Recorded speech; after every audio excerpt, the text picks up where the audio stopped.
Doctor पोळ या ठिकाणी आलेले आहेत आणि सातारचे ते आहेत आणि आज या कामामध्ये खूप मोठा सहभाग त्यांचा आहे. सर काय सांगाल? तर मी गेल्या अनेक वर्ष ह्या कामाशी जोडलं गेलेलं आहे आणि मला सातत्यानं इतक्या वर्षात काम करत असताना जाणवायचं की जे काय काम सहज शक्य आहे, लोकांच्या हाताने होणं शक्य आहे, हे होत नाही.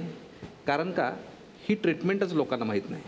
आणि ज्या पाणलोटाच्या ज्या ट्रीटमेंट्स केल्या जातात त्यामधल्या अनेक ट्रीटमेंट्स अशा आहेत की ज्या 2 हातांनी सहज करण्यासारख्या आहेत.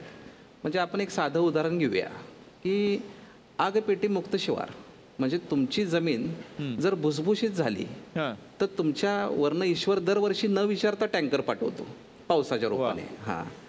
ते पाणी तुमची जमीन भुसभुशीत झाली तर तुमच्याच जमिनीत मुरणार आणि तुमच्याच विहिरीतलं पाणी वाढणार.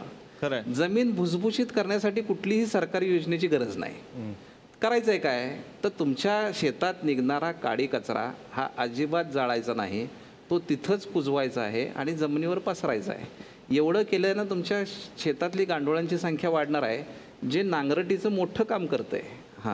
आणि हे असं केलं तर तुमची जमीन भुसभुशीत होणार आहे, वरनं पडलेला पाऊस तुमच्या जमिनीत मुरणार आहे. हे साधं आणि सोपं तंत्र आहे. अशा छोट्या गोष्टी जर लोकांनी जर केल्या, अगदी शेतातले बांध ते कसे घालायचे, उतार कसा मोजावा, हे सहजरित्या गावकऱ्यांना जमण्यासारख्या गोष्टी आहेत.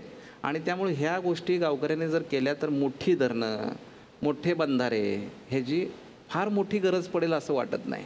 अर्ध्या तासामध्ये 2-2, 3-3 टँकर पाणी साठेल एवढा चर खांदता येतो, हे लोक अनुभवानं शिकतायत.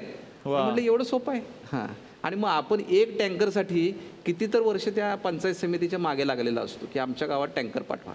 तर अर्धा तास कुठं तर पारावर बसून गप्पा मारण्यापेक्षा एकत्र येऊया आणि हे काम करूया, प्रश्न सुटणार आहे. एवढं सोपं आहे. क्या बात. अगदी साध्या गोष्टींमधून त्यांनी आपल्याला सांगितलं आणि हेच आपल्याला करायचं आहे.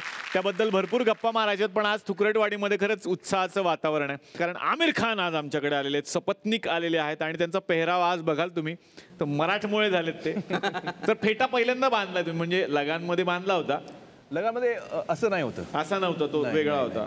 नाही, हा महाराष्ट्रीयन महाराष्ट्रीयन. खरं तर त्यांना विचारायला पाहिजे कसे वाटतात. खूप छान वाटतंय. प्रतिदिस आता तुम्ही करून टाक. तर मी तर स्वागत केलं, पण गावाचं स्वागत वेगळं असतं. तर तुम्ही फिरताय सगळीकडे, गावचं स्वागत तुम्हाला माहिती आहे कसं होतं. बरं, महाराष्ट्रातलं तर आणखीन एक वेगळं आपुलकीचं असतं. तसं हे जे आमचं गाव आहे सर, या गावात सुद्धा एक सरपंच साहेब आहेत. या सरपंच साहेब या. नमस्कार. बसा बसा बसा बसा सर, शांत बसा, गडबड करू नका. शाबास. वा वा वा. आज म्हणजे तुम्हाला सगळ्यात पहिल्यांदा मी या गुढी पाडव्याच्या हार्दिक शुभेच्छा देऊन टाकतो सर तुमच्या माध्यमातून. आणि आज म्हणजे थुकरटवाडीमध्ये इतकं वातावरण सर खतरनाक सर. पण तुम्हाला सांगतो, मूळचे परभणीचे असलेले आमिर खान या ठिकाणी आलेले आहेत. नाही, चुकीचे आहे, परभणीचे नाहीत सर. तुम्ही काहीतरी चुकीची माहिती आणली. अरे नाही, प्रत्येक जण म्हणतात ना ते परभणीनिष्ठ आहे म्हणून. परफेक्शनिस्ट म्हणतात त्याला. सफरचंदाचे काप नीट परतल्यानंतर त्यामध्ये दालचिनी पूड आणि मध घालून पुन्हा नीट परतून घ्यावं. बटर लावलेल्या ब्रेडवर सफरचंदाचे तुकडे, बदामाचे तुकडे, टुटी फ्रुटी, डार्क चॉकलेट आणि मीठ घालून दुसरा ब्रेडचा तुकडा त्यावर ठेवून वरच्या बाजूला बटर लावून घ्यावं. एका बाउलमध्ये स्ट्रॉबेरी सिरप आणि क्रीम घालून सॉस तयार करून घ्यावा. तयार सँडविच पॅन मध्ये बटरवर ग्रिल करून घ्यावं आणि स्ट्रॉबेरी सॉस बरोबर सर्व्ह करावं.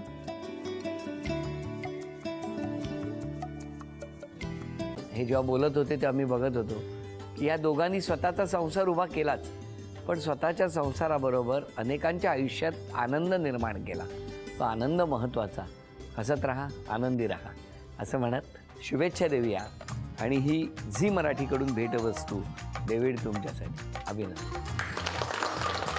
आणि वहिनींना तथास्तू पुणे यांच्याकडून ही पैठणी. अभिनंदन.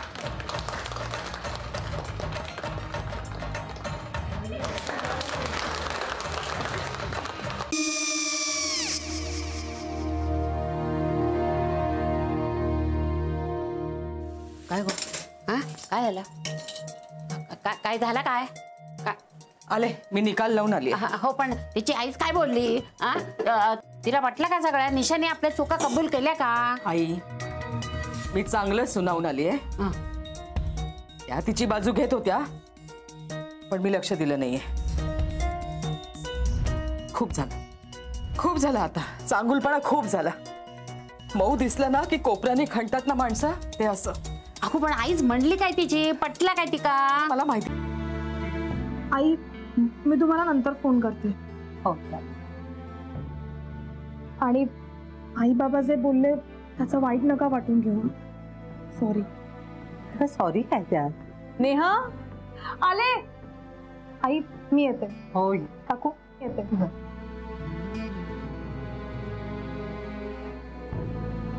सावकाश जाग. हो हो.